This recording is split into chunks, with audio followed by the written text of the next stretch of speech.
El portal informativo de Fundación para la Promoción del Altruismo, institución de asistencia privada, presenta El lado humano del periodismo, un servicio de anunciación, comunicación altruista, compromiso y servicio. Hola, ¿qué tal? ¿Cómo están todos ustedes? Me da mucho gusto saludarles. Esto es www.anunciacion.com.mx y ahora vamos a hablar de la violencia en los varones y cómo reducirla. Ellos no son violentos así nada más porque sí, algo pasó en ellos para que actúen con esta conducta en contra de otros y que también va en contra de sí mismos. ¿De dónde les viene y cómo ayudarles para bajar la violencia? Pongan mucha atención las mujeres porque no necesariamente irá a un psicólogo o un terapeuta, su compañero de camino, pero sí podría usted tener también algunas actitudes y conductas que ayuden a esa persona a bajar la violencia, ¿no? Pero de eso vamos a aprender gracias a que está con nosotros el psicólogo Francisco Eduardo Cervantes Islas. Él es coordinador general de Corazonar, Abriendo Senderos hacia la Reconciliación, Asociación Civil. ¿Cómo estás, Francisco? Muy agradecido con ustedes, Tere. Gracias. Gracias. Orgullo, un honor estar aquí con ustedes. Gracias. Tienes 25 años de experiencia en tratamiento de la violencia, para reducir la violencia. Sí. Sucedió alguna vez que precisamente estudiaba yo locución y a una de mis compañeras fue agredida sexualmente y la llevé a un centro de atención a mujeres violadas y me quedé.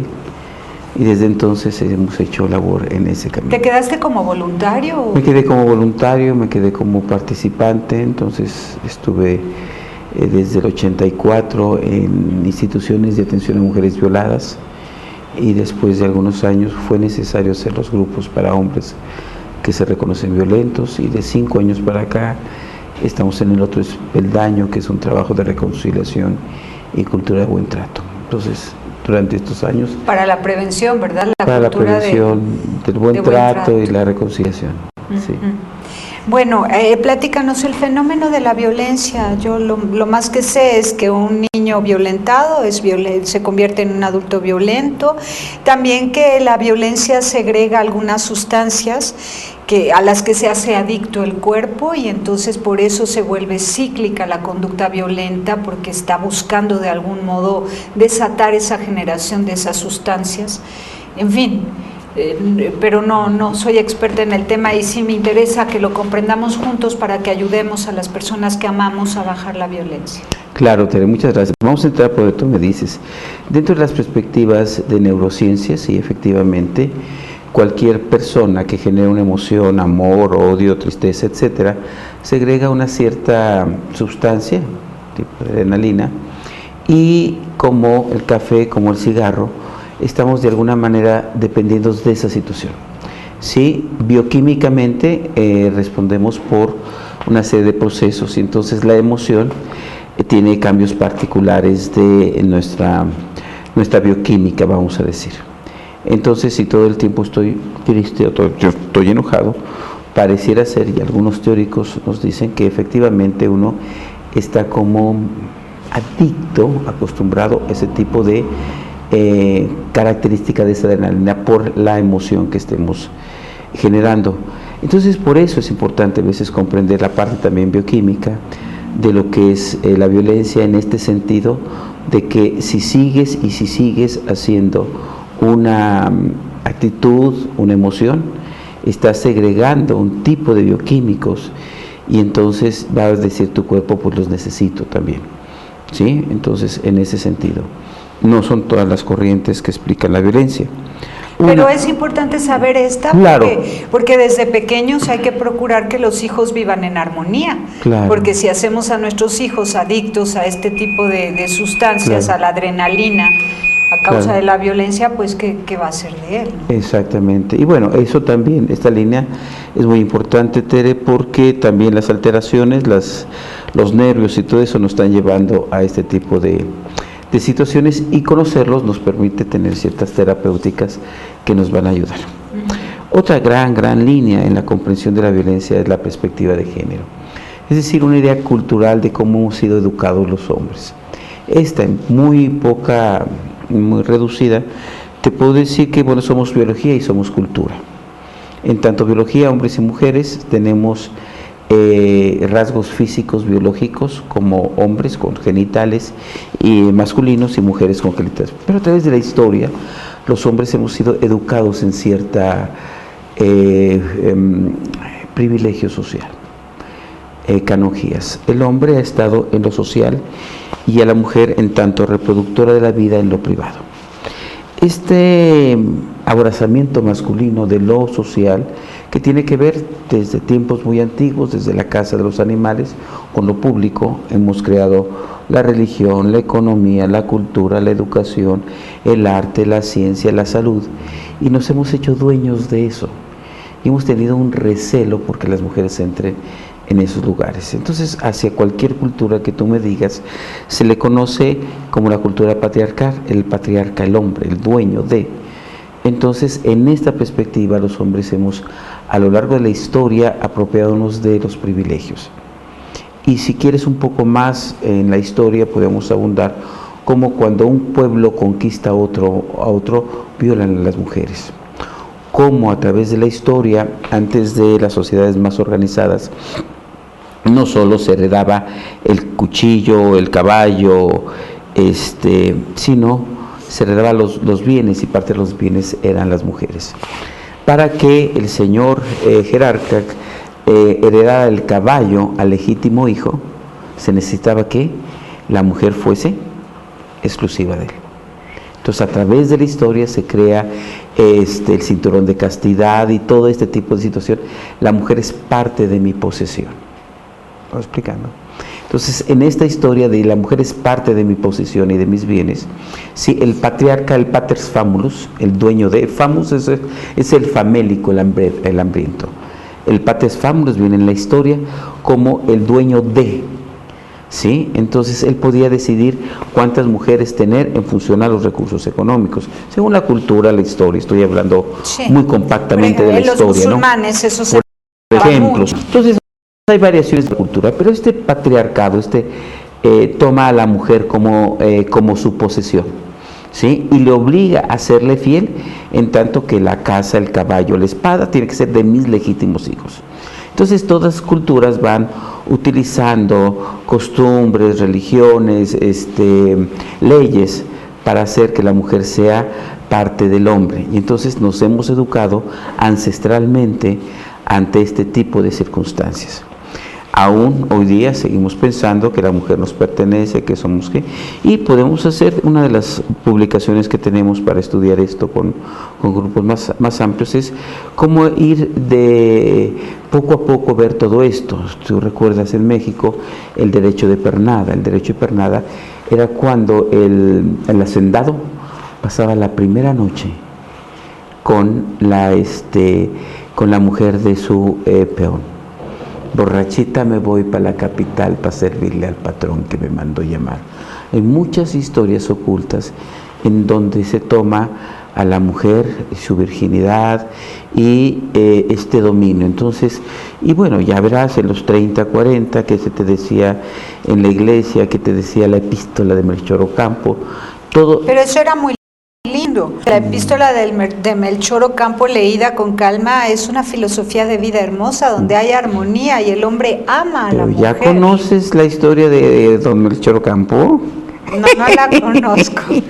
la conozco, pero independientemente de cuál haya sido su historia, esa epístola es un poema a la vida. Es una epístola que si la lee una mujer que aspira a ser profundamente amada, al escucharla dice, si así voy a vivir, amada, cuidada, protegida, guiada hacia la libertad, la paz y el amor, ¡qué maravilla! Por supuesto. Entonces, si es hacia la libertad, la paz y el amor. Claro.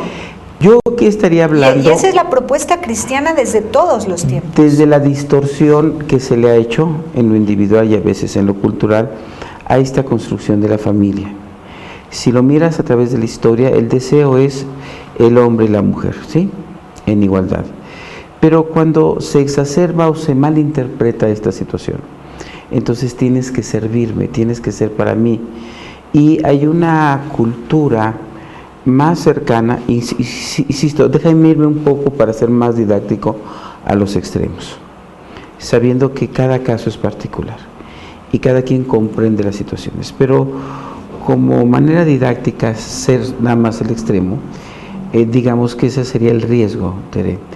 Cuando el hombre sobreexalta la idea de dominio, de control, de posesión, cae en la violencia. Entonces estamos hablando de esos extremos. Cae en la Y no te violencia pones porque y no te vas y haces lo que yo digo, etcétera. Este extremo de no estar en la paz, en la libertad, en la igualdad, genera violencia, sobre todo en la relación de pareja. Pero dime, el hombre por exaltar su poderío, por sentirse el que tiene el control sobre la vida de la mujer, ¿se violenta? Sí, Solo por eso. una parte de la comprensión de la violencia son las relaciones de géneros entre hombres y mujeres. El golpe, cuando el hombre golpea a la mujer, le está diciendo, tú haces lo que yo quiero a la hora y la manera como yo quiero y te digo, ¿sí? El golpe, digamos que es el instrumento privado en donde el hombre quiere ratificar su control y dominio hacia las mujeres. No admite relaciones de igualdad, de respeto, de reciprocidad, de diversidad. Entonces, el golpe es la ratificación de mí sobre tu voluntad y no te pones y no vas y no haces. Si no hay golpes, entonces hay diálogo, hay la construcción y las dos voces tienen el mismo derecho y todos ganan.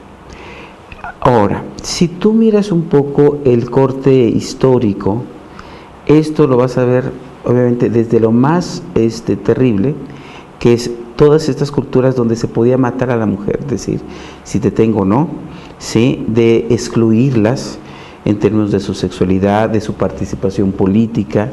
O sea, ve las culturas en qué momento las mujeres entran al voto, entran a las universidades, tienen cargos públicos, tienen iguales derechos, tienen derecho a la tierra, ¿verdad? Tienen derecho a tener cargos más espirituales, más. Entonces, si tú miras las dos historias, el hombre hemos sido en muchas culturas adueñándonos, ¿sí? De toda esta posesiones, no solo materiales, la casa, el terreno, sino de las personas. A pesar de que la mujer ha ganado derechos, ha ganado Pero por terreno. supuesto, esa es la lucha que hacemos. Vamos a un corte y regresamos. Claro. Es difícil el tema, porque ahora las mujeres exigen usar su cuerpo como quieran.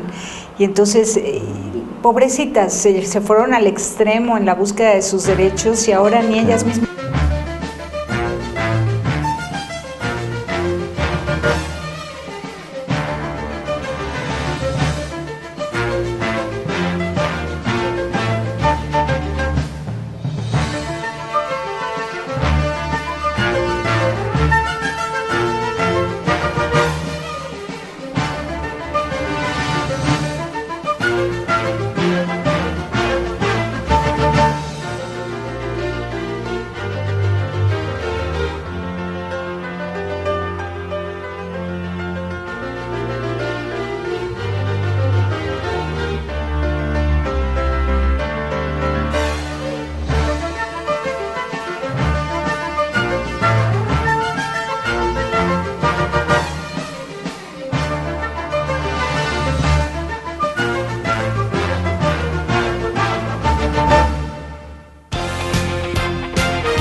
al dar y recibir. En igualdad. Claro.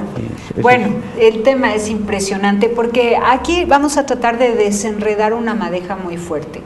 Estamos hablando de la violencia en los varones, pero cuando nos olvidamos de la mujer en esta historia, entonces podemos culpar demasiado a los hombres, ¿no? Entonces hay que también tener en cuenta cuando se da la violencia en las mujeres contra sus propios hijos, ¿no? Los hombres son violentos con las mujeres se hacen a las víctimas, manipulan a la sociedad para exigir más derechos, con esos derechos se desentienden de los hijos, son violentas con los hijos, son capaces de aniquilarlos desde el vientre o dejarlos confinados en albergues y en guarderías. A ver, vamos por partes, efectivamente. Tenemos que hacer una mirada crítica y hay una comprensión de la historia valorativa y una comprensión objetiva.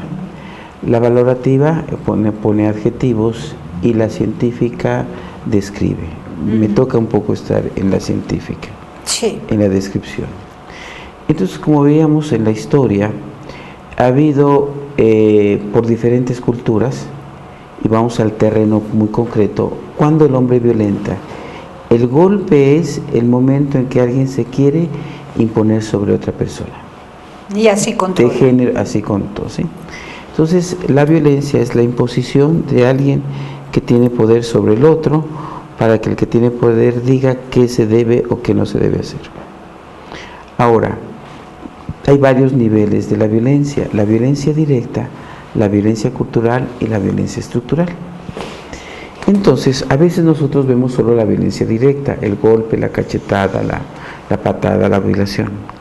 La violencia cultural, que es muy importante, son el conjunto de valores y de prácticas que justifican, ¿sí?, la violencia. Si tú recuerdas hace años, pues si no se porta bien, péguele, ¿sí? Si le encuentro en la cama con mi esposo, la mata y usted tiene menos, y decía la ley, ¿sí? Hay toda una serie de valores sociales en donde unos pueden tener más derechos y otros no. Esta violencia cultural, dependiendo del país y de la época, da mayores permisibilidades. ¿Quién puede salir en la noche? ¿Quién puede tomar sus decisiones? ¿Quién puede ir a estudiar al extranjero? ¿Quién puede dar solo? ¿Sí? Y cada cultura, clase social y región hace una configuración de permisividades sociales para hombres y para mujeres. No es lo mismo aquí que en Chiapas, que en Londres. Entonces, y que en Asia, etcétera, en los países islámicos, como tú decías. Entonces, cada cultura va a dar un lugar a las mujeres y un lugar a los hombres. Cuando el lugar de las mujeres es más restrictivo, haz de cuenta que estamos poniendo lupa a estas relaciones de género. Entonces tú me puedes, cualquiera de nosotros, televidentes, nos puede dar ejemplos de estas culturas que hacen cosas terribles con las mujeres, incluso si nacen niños, niñas, ¿sí?, los matan en el Oriente.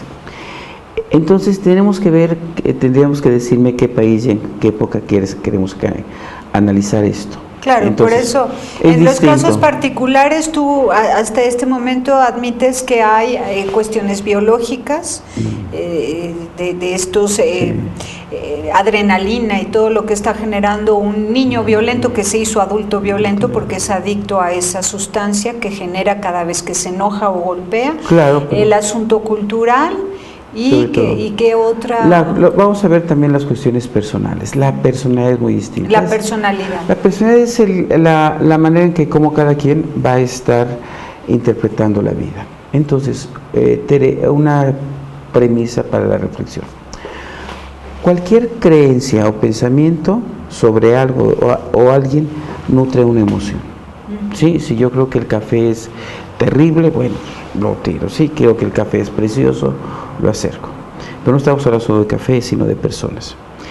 El pensamiento que tú, que yo tengamos, que quienes nos ven tengan sobre algo o sobre alguien, va a nutrir una emoción, según sea este pensamiento. ¿Vamos bien? Sí, sí. Entonces tú puedes pensar que las velas son maravillosas o puedes pensar que las velas son terribles. Y tu pensamiento nutre una emoción y hay una dinámica entre esto. ¿Vamos de acuerdo?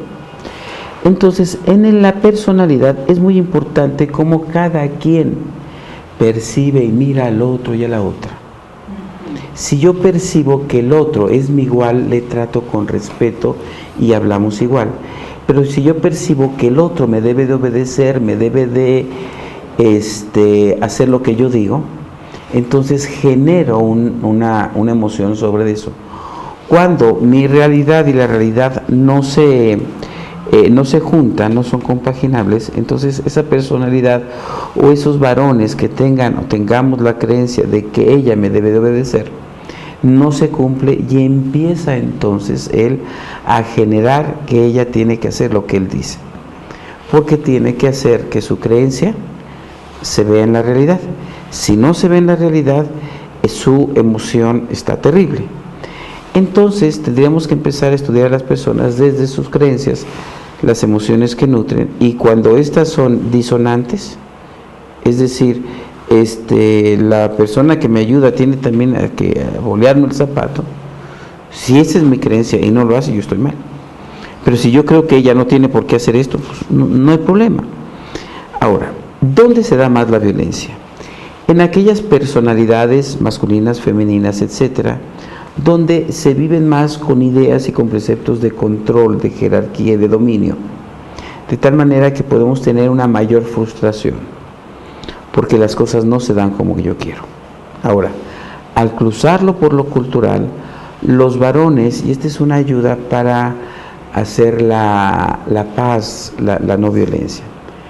Cuando un varón se pone frente a una mujer y lo que tú piensas, sientes y dices es tan importante y válido como lo que yo pienso y digo, y puedo aceptar lo tuyo y puedes aceptar lo mío y los dos tienen el mismo peso, estamos en esto que tú dices, en las relaciones de equidad. Pero cuando yo te impongo y te digo qué tienes que hacer, entonces puedo hacer violencia física, verbal, emocional, abandono, muchas formas de violencia por querer que alguna de las dos partes tenga la calidad de poder. Entonces, lo que entiendo, Francisco, es que tú enseñas a los varones a partir del conocimiento, explicándoles el fenómeno de la violencia desde todos los puntos de vista habidos y por haber, contarles la historia de la violencia para que se vayan ubicando, se vayan espejeando, se vayan identificando, se vayan reconociendo a sí mismos como personas violentas, para que entiendan algo muy sencillo: eres y haces lo que piensas. Entonces, si no quieres golpear, no pienses mal de la persona con la que estás hablando. O sea, no pienses que no te obedece, no pienses que no vale lo que ella dice, ¿no? Entonces, ojalá es como controlar los pensamientos. Mi estimada Tere, y ya con eso ya pararíamos la violencia. Pero pero me imagino que para controlar los pensamientos no es... no es nada sencillo, pero sí me has entendido muy bien. Entonces, tenemos que recurrir a varias situaciones. Corazonar está haciendo sesiones de grupos de crecimiento, está haciendo educación para la paz, está haciendo cultura de buen trato, está haciendo varias formas incluso terapéuticas. Entonces, efectivamente, mira, es enseñar a pensar y a sentir. Mira, y cuando mira cómo estás tú, y entonces pongo a un hombre, pongo a su pareja y le digo al hombre: dile a tu hijo, yo voy a despreciar, a quitarle hasta el último peso a tu madre, aunque a ti te cueste tu felicidad, hijo. ¿Yo voy a qué, dijiste? Fíjate, se pone aquí al hombre, sí, se pone aquí a la mujer y aquí al hijo. Y le digo al hombre: dile a tu hijo, a tu hija, yo voy a despreciar, humillar a tu madre, quitarle hasta el último peso, aunque a ti te cueste tu felicidad.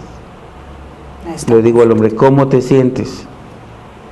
Y le digo entonces: cada vez que tú maltratas a ella, que es la madre de tu hijo, estás maltratando la mitad del corazón de tu hijo, de tu hija, porque una mitad eres tú y otra es la madre.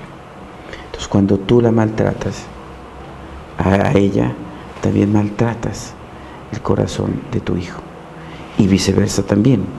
Cuando la mujer humilla al hombre y lo desprecia y le dice al hijo: este es un patán, le está pegando a la mitad del corazón del hijo. Ahora, hay papás, porque la mitad del corazón es de mamá y de papá. Te entiendo. En equidad. Hay papás mamás y papás que no se conmueven ante sus hijos, que Claro. abandonan a sus hijos en las calles, en los cestos de basura, en los parques, en las barrancas, en las puertas de los templos. Qué bueno que los dices avientan y golpeados, los golpean, los avientan, los tiran. Yo como Hay un constelador... desprecio a los niños muy fuerte hoy en día, entonces no creo que se a ver, conmuevan. no, yo como constelador Algunos, digo. y como terapeuta, y yo te lo aseguro, pero te lo puedo demostrar. Detrás de cada abandono y adopción hay un hecho trágico. El ser humano no hace cosas tan terribles porque sí. Entonces nosotros tenemos grupos de crecimiento con terapia transgeneracional donde hay que mirar. Y entonces, mira, cada acto que nosotros tenemos tiene una intención positiva, pero a veces ese acto no es en sí mismo bueno. Tiene una intención, pero a veces es terrible, ¿no? Entonces te puedo decir las dos. Uno, yo lo que a mí me dieron te lo vomito y te lo hago a ti mismo, que es terrible, como tú dices.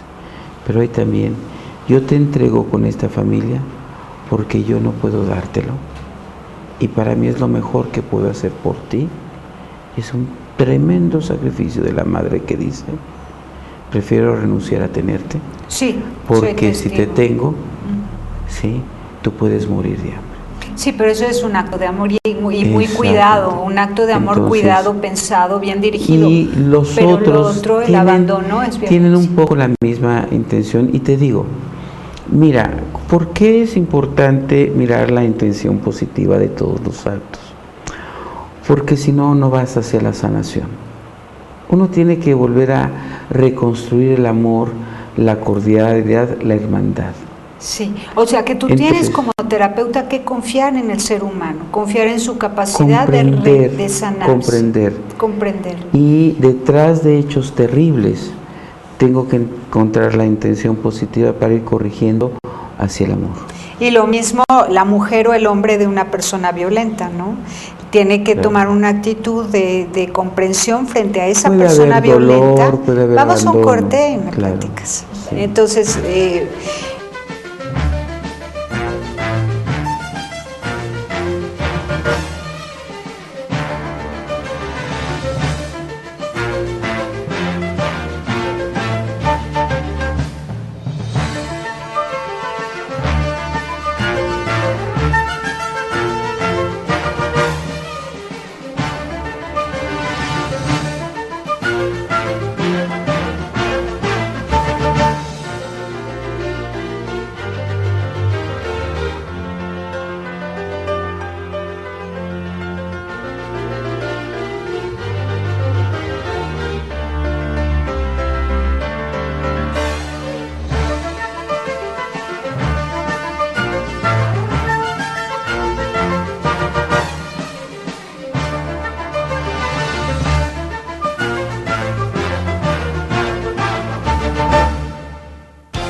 Lo hacemos a Continuamos, www.anunciacion.com.mx.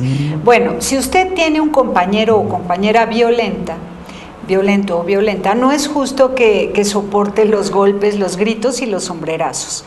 Pero si usted lo ama porque ha logrado ver su corazón herido, el corazón herido de la persona que usted ama, y está tratando de encontrar la manera de ayudarle a reducir la violencia, pues lo mejor es que se informe. Ya nos explicó Francisco que hay pues varias razones por las cuales una persona puede ser violenta. Son las cuestiones biológicas, las cuestiones del ambiente familiar, ¿no? Conductas mal aprendidas, el ambiente cultural, social, en fin. Y ahora vamos con la terapia de sanación, ¿no? Que es primero mirar a esa persona violenta con comprensión, comprender qué hay detrás de él para que haya resultado ser una persona violenta. Sí, podemos verlo hacia los dos sentidos. Por un lado, para que el hombre dejemos de ser violentos, me tiene que dar vergüenza, me tiene que mover el dolor que estoy haciendo cuando maltrato, excluyo, corro a mi hijo, le hago algo. Porque si no miro eso, no puedo dejar la violencia, ¿sí? Porque es un abuso de poder, aún insisto cuando tengas una buena intención. Entonces la violencia es una forma dura de maltratar, ¿sí? Y cuando miro hacia atrás puedo ver la historia. Y efectivamente te lo voy a reducir por el tiempo. Hay dos grandes vías, la reactiva y la imitativa. La imitativa es que si mi papá tomó, pues yo también tomo. Si mi padre golpea, pues yo también tomo. No hay una comprensión de conciencia. En la reactiva, la persona ha visto la consecuencia y ha mirado críticamente su historia. Y entonces dice, hijo, yo ya viví toda esta violencia, ya ha sido bastante. Ya fue suficiente lo que viví, ya no lo quiero para ti. Me dolió cuando papá golpeaba a mamá y tomaba alcohol. De esto voy a aprender y no quiero más alcohol o violencia para ti. Esto es el aprendizaje reactivo. Entonces, hay una forma de mirar cada quien su historia que me permite aprender de ella, incluso del dolor. Y hay una forma de mirar la historia que tiene que ver, Tere, con, pues si a mí me aventaron basura, yo la sigo aventando. Entonces, cuando a nosotros nos han aventado basura y la aventamos hacia los demás, es un chiquero. Sin embargo, ¿qué te imaginas? Si me avientan basura, hago un hoyo, la pongo y le pongo desechos vegetales y tierra y lombrices y hojas, ¿en qué se vuelve? En composta. Entonces, cuando miro la violencia y el dolor que me han hecho, digo, yo aprendo. Y esto fue muy fuerte, y esto fue muy doloroso. Y esto ya no lo quiero para los que siguen. Y es aprender a vivir de otra manera, aprender a vivir en la cordialidad. Exactamente. Entonces, quien está atrapado en la violencia, está atrapado en una inconsciencia, en una injustificación. Entonces, tenemos que llevarlos a esta comprensión de que miren todo lo que ha pasado. Hace poco, no faltó la verdad ética, estaba atendiendo a un hombre muy celoso, pero muy celoso, y bueno, ya te imaginas. Sí. Entonces, celoso. Ok, compañero, ¿qué quieres? Bueno, quiero ver si eres celoso o no. Por principio, si eres celoso por todo lo que dice tu esposa, pero vamos a ver. ¿Cuándo fue la última vez que te sentiste celoso? Pues tal día. Okay. ¿Y cómo sentiste? Pues sentí miedo, sentí impotencia, sentí que no me quieren. Ok. Hago mi técnica terapéutica y lo floto hacia atrás. Y encontré que a los tantos años se habían muerto 2 hermanos antes de él.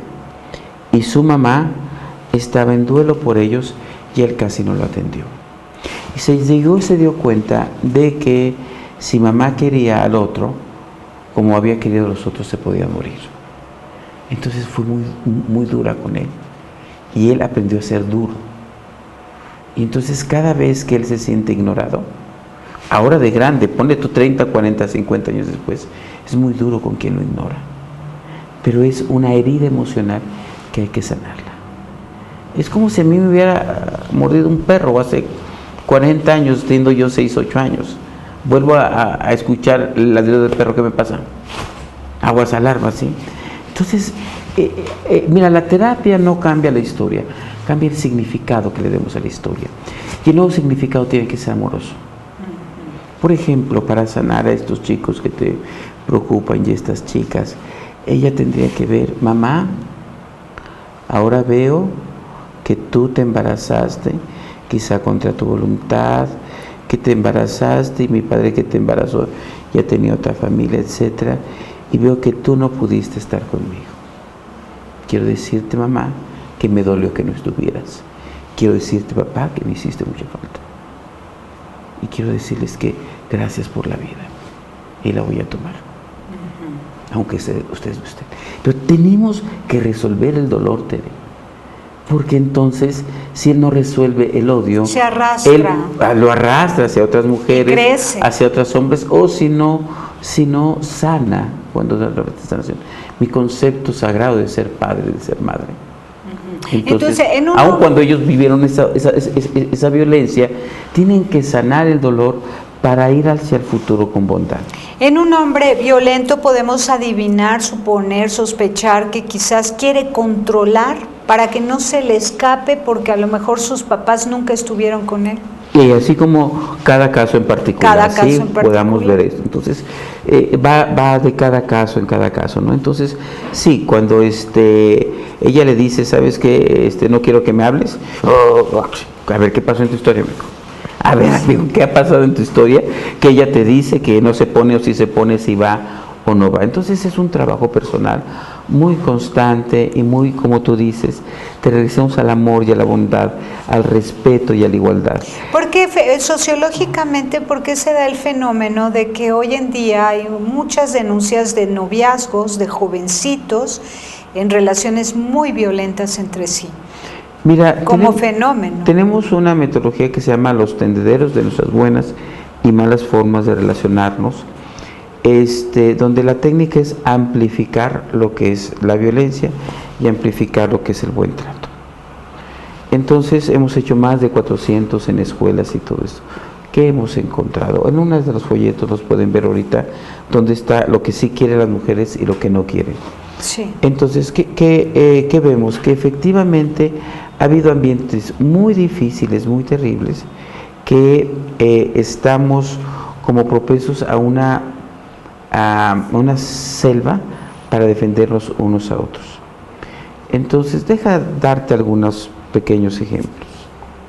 Los animales, ponme tú los leones. Cada vez que el león se ve invadido por otro macho y quiere o tomar su territorio o sus hembras, se hiperviolenta y agarra toda su fuerza y su ira, aún a riesgo de que lo maten.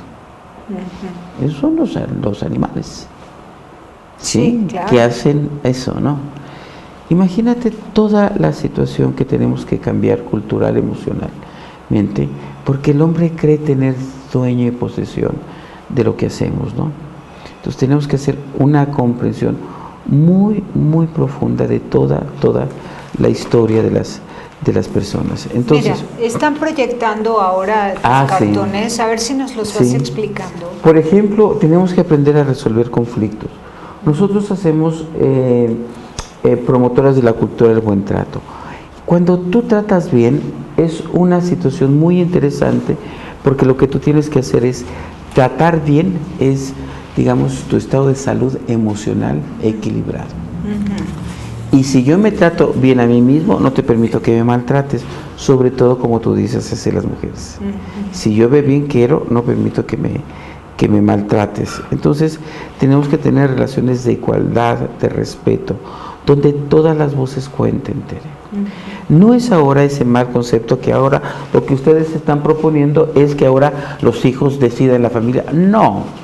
Lo que estamos proponiendo es que todas las voces cuenten y que escuche a todos para que se enriquezcan las decisiones, porque yo no sé qué él necesita y puedo tener una serie de sabidurías y de sensibilidades en las cuales puedo escuchar muy bien lo que tú tienes que decir. Entonces, tenemos que trabajar con la primera guía del amor propio, la segunda guía del autocuidado, la tercera del buen trato, la cuarta del conflicto y la quinta de los microambientes de buen trato.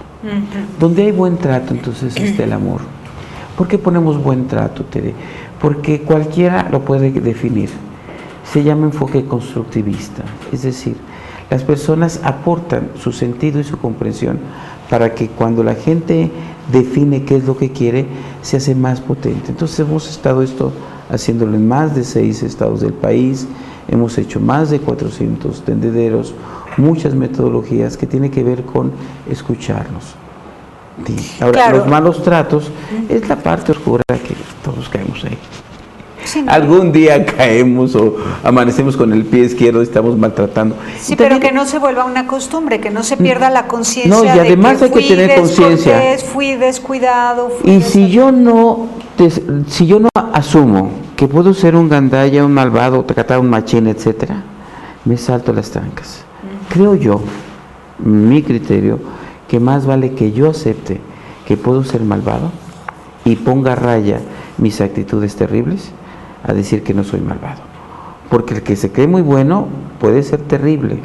Sí, no tiene conciencia de sí mismo. No tiene conciencia de sí mismo. Entonces hay que tener esa compasión hacia los demás y mirar cómo puedo ir construyendo con los demás. Entonces, uno de nuestros ejes es la cultura del buen trato.